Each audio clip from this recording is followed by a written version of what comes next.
Kali ini saya ingin mengklarifikasi konten yang pernah saya buat. Dana operasional Gubernur Jawa Barat 33 miliar. Saya nggak yakin itu habis itu. Jangan-jangan dikorupsi oleh Deddy Mulyadi. Maaf kalau ini menyinggung Pak Deddy Mulyadi dan pendukungnya. Sekali lagi saya katakan saya tidak mempunyai intensi untuk menyerang kehormatan Pak Deddy Mulyadi karena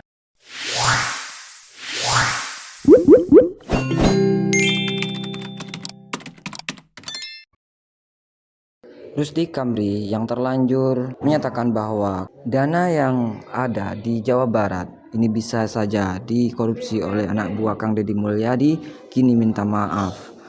Setelah memberikan pernyataan kontroversinya, banyak sekali pendukung Kang Deddy dan juga warga masyarakat mencecar habis Rusdi Kamri. Seperti apa? Kita simak videonya. saya mendapatkan data dari internal dari Jawa Barat. Tunjangan perumahan, tunjangan rumah jabatan dari Gubernur Jawa Barat itu mencapai 14 miliar per tahun. Kalau per bulan 1,2 miliar. Rumahnya sudah ada, sudah disiapkan oleh pemerintah, tapi untuk kebutuhan rumah tangganya itu ditanggung oleh APBD per bulannya 1,2 miliar. Coba bayangkan, hanya untuk kebutuhan rumah tangga saja itu mencapai 1,2 miliar per bulan. Untuk beli apa? Untuk makan apa? Kita tidak tahu. Saya nggak mau bisa membayangkan itu. Kalau 1,2 miliar per bulan per hari, kebutuhannya makan apa ya? Apa makan cilok dicampur emas gitu? Waduh, ya? Saya nggak tahu. cilok ditabur Dana emas. operasional Gubernur Jawa Barat Kalau ada saya mau, kayaknya enak tuh. miliar, itu termasuk tunjangan dan gaji. Kalau dana rumah jabatan saja 1,2 miliar per bulan, saya nggak yakin itu habis itu. Jangan-jangan dikorupsi oleh anak buahnya Deddy Mulyadi. Waduh, saya tidak menuduh Deddy jangan Mulyadi asal ya. Mungkin anak tuduh buahnya dong, Bos. dikorupsi. Waduh, Mungkin nasi, jangan-jangan beras katanya saja dikorupsi oleh anak buahnya Kang seliter. Deddy Mulyadi. Kalau Wah, di pasaran mungkin 15 ini ribu, nih, dihitung ini di nih. situ beras Katanya ini. per kilonya atau per liternya bisa mencapai 1 juta, mungkin. Nggak tahu beras apa itu. Beras dicampur dengan berlian-berlian begitu, mungkin. Jangan berlebihan lah. Jangan menjadi kepala daerah itu tamak, serakah, ironi untuk Jawa Barat. Kalau rumah tangga atau rumah jabatan gubernur 1,2 miliar, wakil gubernur 800 juta per bulan, di Jawa Barat masih ada sekitar 3 juta rakyat yang masuk kategori miskin dan miskin ekstrim.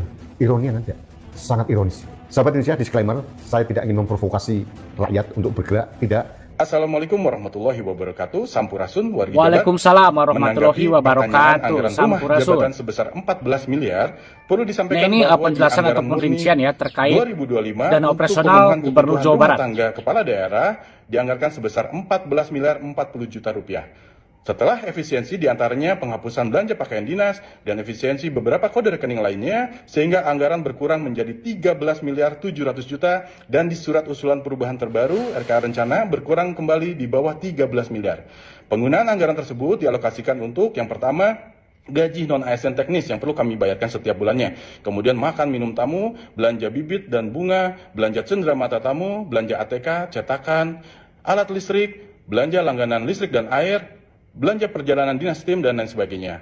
Untuk anggaran-anggaran tersebut tidak hanya digunakan di Gedung Pakuan Bandung yang saat ini dijadikan salah satu kantor wilayah kerja gubernur, tapi juga digunakan untuk 4 kantor wilayah kerja gubernur lainnya, yaitu yang pertama Balai Pakuan Pajajaran di Kota Bogor, Balai Sri Baduga di Kabupaten Purwakarta, Balai Jaya Dewata di Kota Cirebon, dan Balai Dewa Niskala di Kabupaten Garut. Untuk gubernur sendiri, sesuai arahan beliau sejak menjabat, tidak akan menggunakan Gedung Pakuan menjadi rumah dinas beliau. Beliau tetap tinggal di rumah kediaman pribadi di Lembur Pakuan Subang, dan segala kebutuhan rumah tangga tersebut ditanggung sendiri oleh beliau. Demikian wargi Jabar. Indonesia, hari Nah, ini Minggu, video klarifikasi ataupun permintaan maaf dari Rudi S. Kamri kepada Gubernur Jawa Barat maupun warga Jawa Barat. Simak ya sama-sama. saya mendapatkan respon banyak.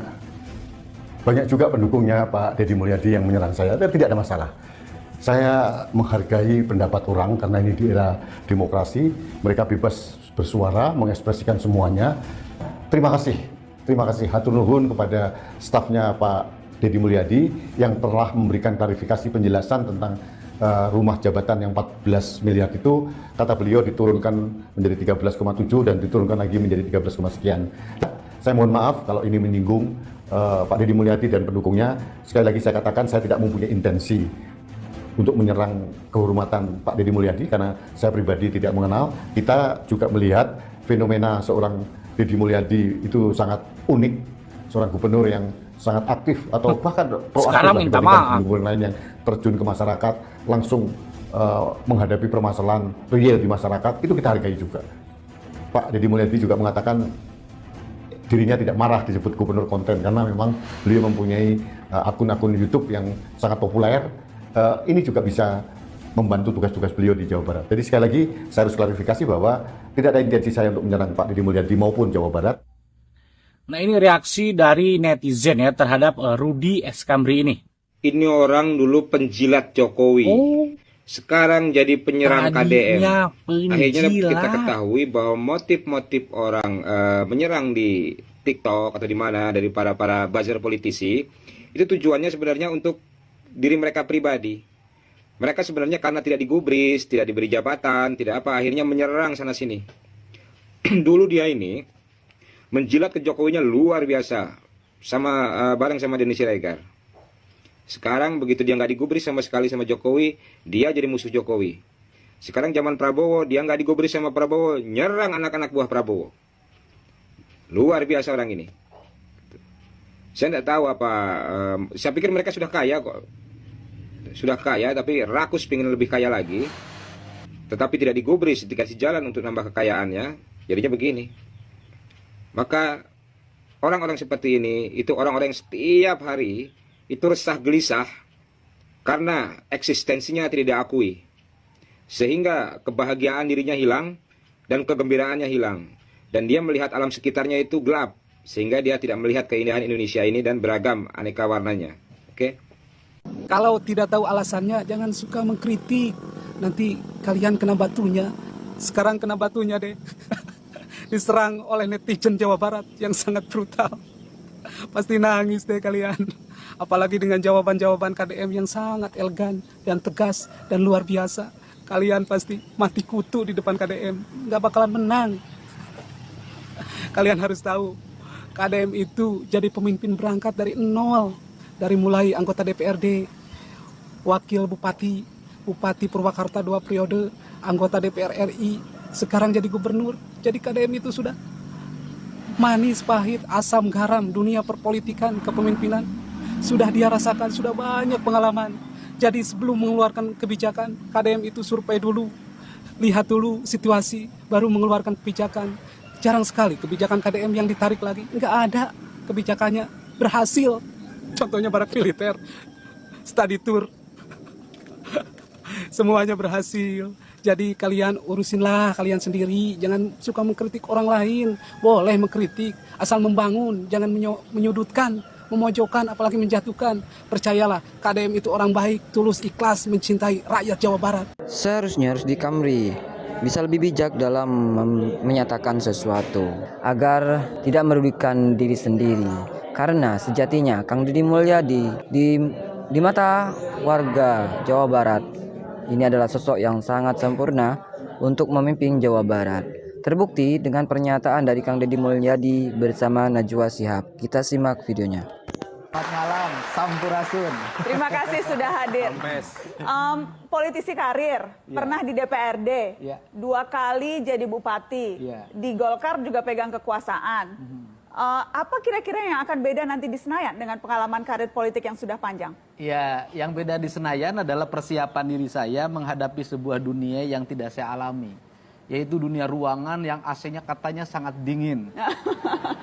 Karena saya selama ini bekerja di lapangan, rumah saya tidak pakai AC, ruang kerja saya tidak pakai AC. Dan saya orang yang sangat anti terhadap sesuatu yang dibuat-buat. Jadi seneng yang alami. Jadi hal yang saya siapin hari ini adalah menyiapkan mental saya menghadapi serbuan angin yang tidak bisa saya tolak apapun. Itu angin. Mental dan mantel kata Kade.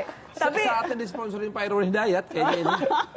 Tapi yang jelas pertarungan elitnya juga akan lebih kencang dong? Atau sudah biasa juga itu? Ya kita kan kalau persoalan bertarung, berargumentasi, kemudian membangun gagasan-gagasan tentang Indonesia sudah biasa kita. Kemudian bergaul dengan dunia politisi kan dunia kita dalam keseharian. Bergaul dengan masyarakat juga dunia kita dalam keseharian. Nah, Yang paling harus kita siapkan adalah mentality. Mentality kita untuk gagasan-gagasan kita ditolak orang, didebat orang dalam setiap saat. Karena selama ini kan jadi kepala daerah, gagasannya selalu diterima, pikiran-pikirannya oleh para pegawainya. Walaupun gagasan saya sering diserang oleh orang-orang yang tidak suka dengan pikiran dan gagasan saya yang terlalu original kesundaan. Yang jelas kalau eksekutif memang ya eksekutor melakukan, legislatif itu hanya satu di antara 575 yang lain. Jadi akan memang posisinya akan jauh berbeda. Ya, saya sudah membuat rancangan untuk itu karena saya orang pekerja. Saya biasa bangun pagi jam 4:30, jam 5 udah naik sepeda, kemudian ngecek yang nyapu di jalan, kemudian keliling ke dapur-dapur rumah rakyat miskin, kemudian setelah itu. Maka untuk itu tadi saya berpesan, ini bukan forum balapan Formula E. Ini bukan forum liga. Ini adalah forum spiritualitas. Tidak penting menjadi juara umum, tidak penting. Tidak penting menjadi juara pertama, kedua, ketiga, tidak penting. Tetapi yang lebih penting dari itu adalah Al-Quran masuk dalam cahaya ketua penyelenggara, sehingga ketua penyelenggaranya menjadi adil dalam tindakannya. Al-Quran masuk dalam cahayanya gubernur Jawa Barat, sehingga gubernur Jawa Barat bertindak adil dalam kebijakan-kebijakannya. Cahaya Al-Quran masuk ke relung hatinya bupati, maka tindakannya menjadi adil. Dari gerakan membaca Al-Quran ini, maka terbebaslah orang-orang miskin, terbebaslah anak-anak yatim, terbangunlah peradaban hidup yang silih asa, silih asi, silih asu. Maka disitulah Al-Quran menjadi cahaya. Karena Al-Quran menjadi cahaya, maka Al-Quran bercahaya. Karena Al-Quran bercahaya, maka cahayanya terhampar. Maka Al-Quran tidak hanya dipahami tulisan yang ada dalam mushaf, yang kita lombakan, yang kita pertahankan, yang kita cium ketika ingin membacanya, yang kita simpan di atas kepala kita, yang kita simpan di rekal, dan ketika kita tidak berwudu maka tidak berani menyentuhnya, kayak saya NU. Tidak berani menyentuhnya. Tetapi di balik itu kita memahami gunung-gunung itu adalah hamparan Al-Quran. Sungai Citarum itu adalah hamparan Al-Quran. Sawah-sawah yang terhampar adalah hamparan Al-Quran.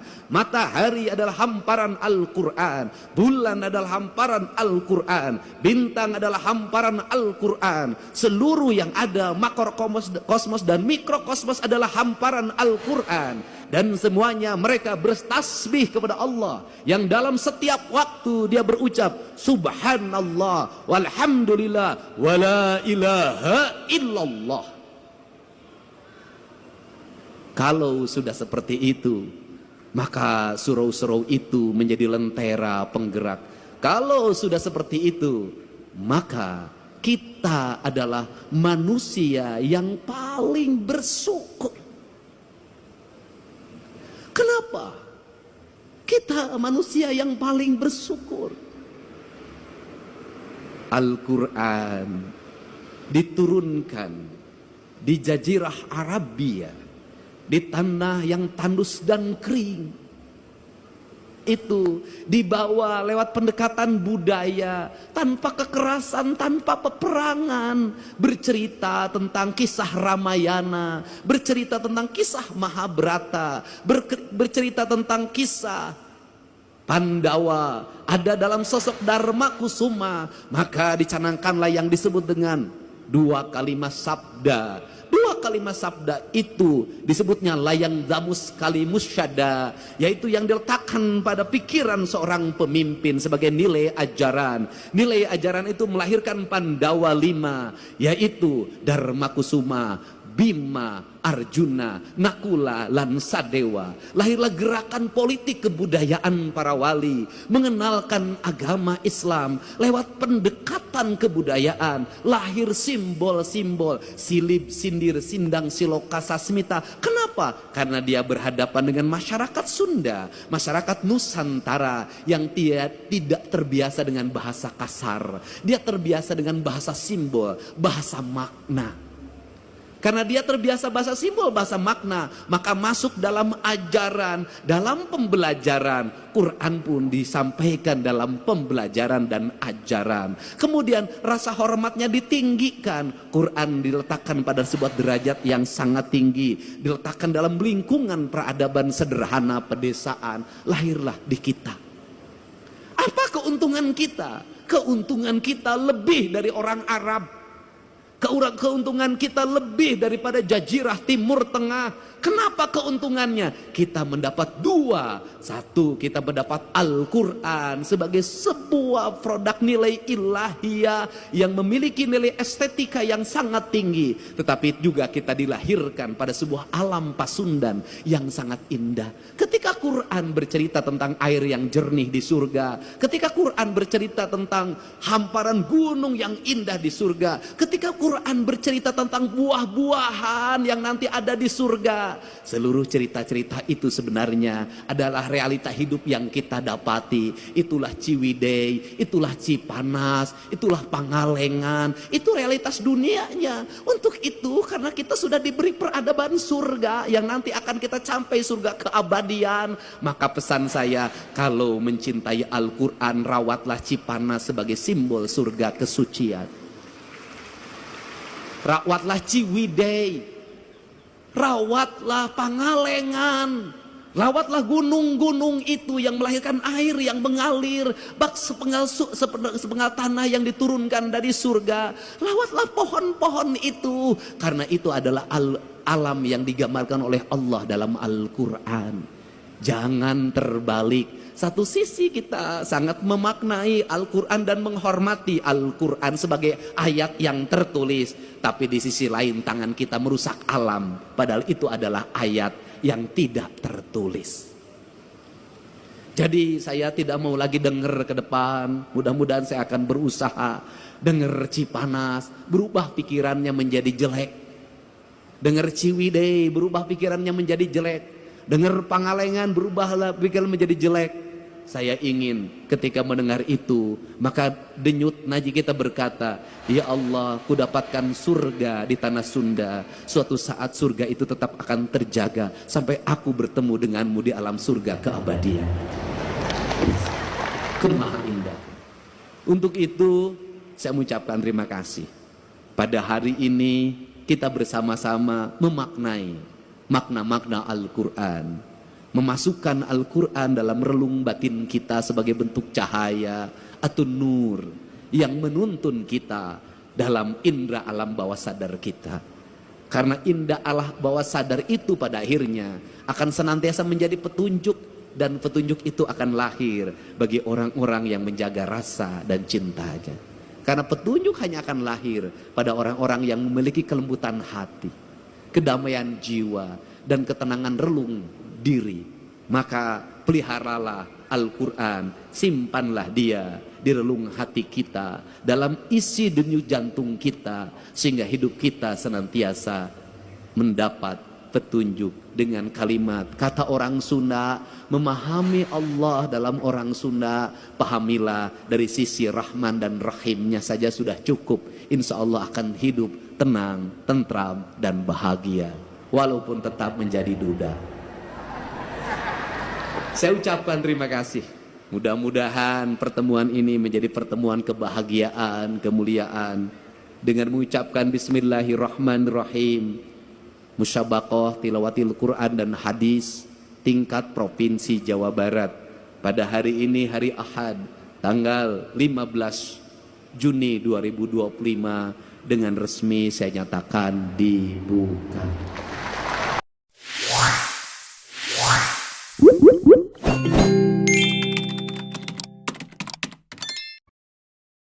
Bagaimana menurut pendapat teman-teman semua? Silahkan lanjut di kolom komentar. Terima kasih selalu support Arlan Family. Kita jumpa lagi di video selanjutnya. Assalamualaikum warahmatullahi wabarakatuh.